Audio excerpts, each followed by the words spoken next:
पिछले कुछ दिन से सोशल मीडिया पर यह शोर मचा हुआ है कि ईरान ने भारत के दो बहरी जहाज़ों को आबनाए हरमज़ से गुजरने की इजाज़त दे दी। लेकिन ये इजाज़त ऐसे नहीं दी गई। ईरान ने कुछ शराइत रखी हैं और वो शराइत क्या हैं? आमिर रज़ा से उन शराइत के बारे में बात करते हैं। आमिर भाई, वावेला मचा हुआ था जी, हमारा दुश्मन है भारत, उसे गुजरने की इजाज़त दे दी है, वो हमें नहीं दे रहे लेकिन हमें भी दे दी। हमारा जहाज़ तो बआसानी गुजर कर वहाँ से आ गया, कराची उसका नाम है।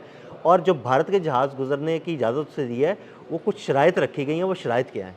पहली बात तो ये है कि जो आबना हरमुज़ में इनके जहाज़ हैं, ये इसलिए फंसे इंडियंस के कि इन्होंने इसराइल के कहने पर ईरानी जहाज़ों को रोका हुआ है। जी, बिल्कुल। और ये आजकल इनकी नई नई दोस्ती जो है इसराइल के साथ हुई है। मोदी जहाँ पर 26 और 27 की फरवरी को वहाँ पर था और 28 को हमला हो जाता है ईरान पर। ईरान ये समझता है कि भारतीयों ने वो जासूसी की जिसमें ईरान पर हमले में जी, बिल्कुल। टारगेट्स को जो है निशाना बनाया गया।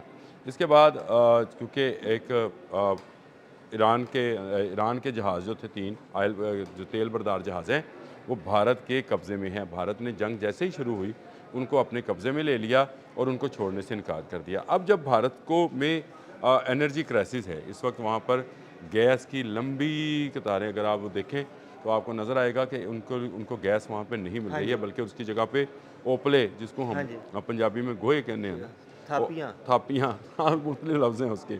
ओपले जो हैं वो वहाँ पे फ़रोख्त किए जा रहे हैं और उसकी बहुत सारी वीडियोज़ नज़र आई कि वहाँ के लोग उस पर खाना बनाने में मजबूर हैं। इस वक्त वहाँ पे एनर्जी क्राइसिस में मोदी को उतनी ही गालियाँ पड़ रही हैं जितनी पूरी मुस्लिम दुनिया में नेतन्याहू को पड़ रही हैं। बिल्कुल। उतनी ही गालियाँ पड़ रही हैं जितनी अमेरिका में नेतन्याहू को पड़ रही हैं, डोनाल्ड ट्रंप को पड़ रही हैं। ये गालियाँ जो हैं उसके बाद मोदी ने मिन्नत समाजत शुरू की और कहा कि ईरान जो है हमारे तेल बरदार जहाज़ जो है और गैस बरदार और तेल बरदार 2 जहाज़ जो हाँ हैं जी। आपने हुर्मुज़ से गुजरने दें। ईरान ने कहा ठीक है गुजरने देते हैं।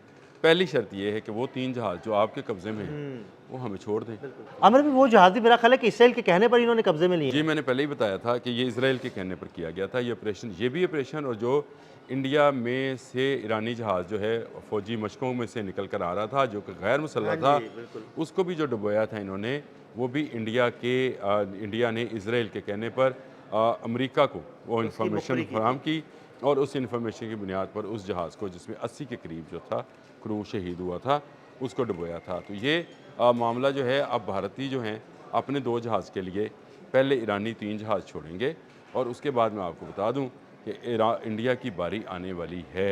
इंडिया की बारी इसलिए आने वाली है कि इस वक्त ईरान किसी ऐसे मुल्क को स्पेयर करने को तैयार नहीं है जो इस जंग में इसराइल का साथ दे रहा है। बिल्कुल।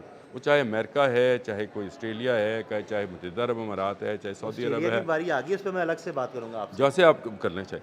लेकिन बस मसला ये है कि इस वक्त ईरान जो है वो उन तमाम अहदाफ को निशाना बना रहा है जहाँ से इसराइल और अमेरिका को सपोर्ट किया जा रहा है। इसमें अब इंडिया भी सर-ए-फ़हरिस्त आ गया है। इंडिया भी उसके निशाने पर आ गया है। मत देखें कि वो 2 जहाज़ छोड़ने वाला है, वो छोड़ेगा। अभी तो उसने पहली शर्त जो है हाँ जी। सामने रखी है। इसके बाद और बहुत सारी शराइत हैं और बहुत सारी इंस्टॉलेशंस हैं इंडिया की ईरान के अंदर चाबहार के इलाके हाँ में, जी। वो खाली होनी है और वहाँ से इंडियन कंपनीज़ जो हैं उनको तो पहले ही निकाल दिया गया था। अब बहुत सारे इंडियंस जो हैं इस वक्त भी ईरान में मौजूद हैं जिनको आहिस्ता-आहिस्ता यहाँ से रिमूव कर दिया जाएगा या निकाल दिया जाएगा। कुछ जासूसी के इल्ज़ाम में गिरफ़्तार भी हैं भारतीय। और ये भारत के लिए मैं ये समझता हूँ कि इस खत्ते के अंदर स्ट्रेटजिकली अगर देखा जाए तो भारत का बहुत बड़ा नुकसान होगा। पाकिस्तान जिसका वो असली दुश्मन है भारत, उसको एक ऐसे मुल्क में पनाह मिल रही थी उसके लोगों को जो कि बिल्कुल पाकिस्तानी सरहद हाँ के जी। साथ था और वहाँ से वो अफ़गानिस्तान की तरफ भी मूव कर सकते थे। लेकिन मोदी का एक गलत चाल जो है उसको इसराइल और अमेरिका की हाँ जी। खुशनुदी के लिए वो इसराइल का दौरा करता है और वहाँ पर वो इसराइल के दुश्मन को अपना दुश्मन करार देता है। यानी खुद मोदी ने ईरान को अपना अपना दुश्मन कर दुश्मन करार लिया, दे दिया। जो कि उसका अगर एलाई किसी था। पैमाने में अलाय था। और चाबहार के में तो 5 अरब डॉलर की इनकी सरमायाकारी थी। बिल्कुल। वो सब की सब जो है अब वो डूब भी गई और इसके साथ साथ जो है भारतीयों को अगला निशाना जो है वो ईरान का बनना पड़ेगा, क्योंकि ईरान ने ये वादा कर रखा है, वादा सादक 4 जिसको जी, बोलते बिल्कुल, हैं। वादा सादिक ये फ़ौर। वादा सादक 4 ये है कि जो मुल्क भी मदद करेगा उसको हम जो है ठोक देंगे। देखें आज उनके वो जो सरबराह हैं पासदारान इनकलाब के, अमीरी नाम है उनका, उन्होंने बयान जारी किया है कि जो जो मुल्क इस वक्त मदद कर रहा है वो हमारे निशाने पे रहेगा। वो उसको हम जवाब कब देते हैं ये हम सोच कर बताएंगे।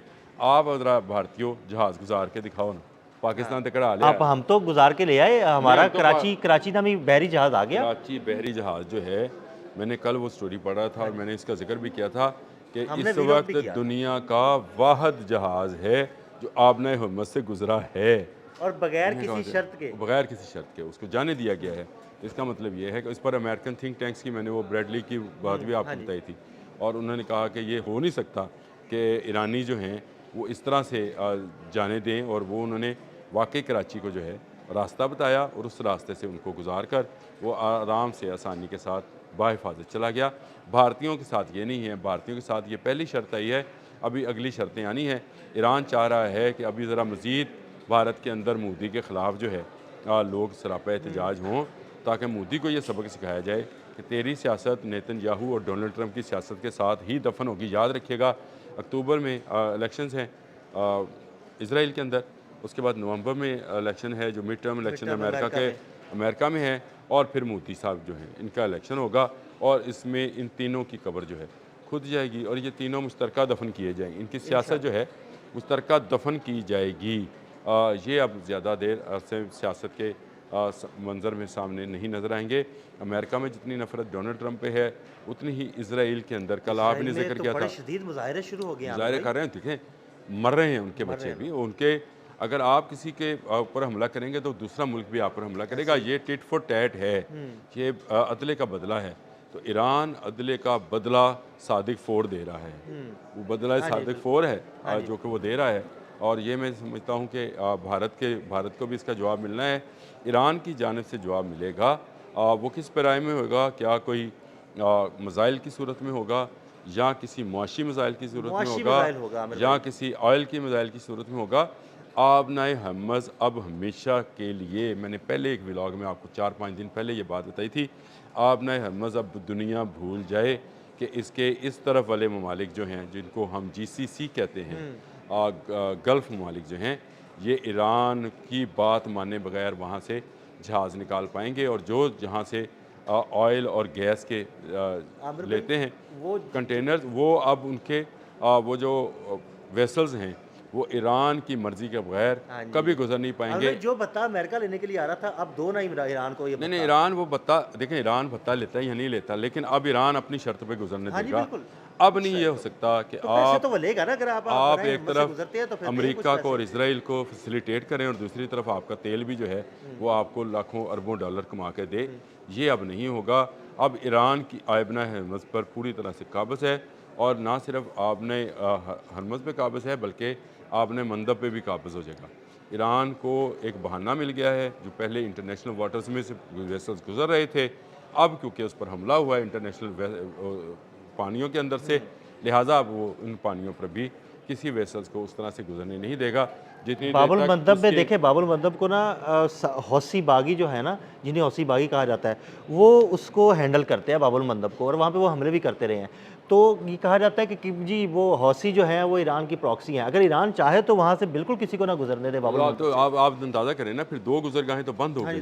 और ये बड़ी गुजरगाह नहर स्विस को जाती है, वहाँ से यूरोप को सारी तजारत ही। और अगर ये बंद हो गई, मुकम्मल तौर पर बंद होगी, तो केप ऑफ गुड होप के जरिए नहीं, वो तो बड़ा लंबा रास्ता है, वो पहले पुराना रास्ता है, वो नहर स्वेज बनने से पहले का रास्ता है। उसमें तो 3-3 माह लगते थे एक वेसल्स को आते हुए, वो पूरा अफ्रीका घूम के तो फिर आपने आना होता था या जाना होता था। वो एक लंबा रास्ता है, वो तो फिर प्राइसेस जो है, ये दुनिया के 2 बड़े रास्ते और अहम ईरान को दे दिए, कब्जा हो जाएगा फिर ईरान को दे दिए। मैं आपको ये कह रहा हूँ, अमेरिका ने ये 2 बड़े रास्ते ईरान को दे दिए, अब ये ईरान के कब्जे में है। अब वो जिसको चाहेगा गुजरने देगा, जिसको चाहेगा नहीं गुजरने देगा। जो अमेरिका ख्वाब लेकर आया था वो ख्वाब अब अमेरिका के लिए अधूरा ख्वाब रह गया है। हाँ, ईरान के लिए अब ये सामने हकीकत नज़र आती है। भारत के साथ ऊपर जो शराइत आयद की गई हैं, इससे साफ जाहिर है कि अब वहाँ से जो गुजरेगा वो ईरान की बात मान कर गुजरेगा।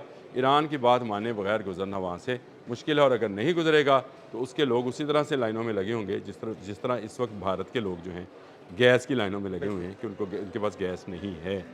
ये एक बड़ी कामयाबी है। मैं समझता हूँ आपने हरमुज़ पर ईरान का कब्ज़ा अब मज़ीद साबित हो गया है कि इसराइल का दोस्त मुल्क भारत जो है वो भी अपने जहाज़ ईरानी शराइत माने माने बगैर बगैर नहीं गुजर सकते। बहुत शुक्रिया आमिर भाई जी। बिल्कुल, आमिर भाई ने बड़ी तफसील के साथ इस सारे मामले पर रोशनी डाली।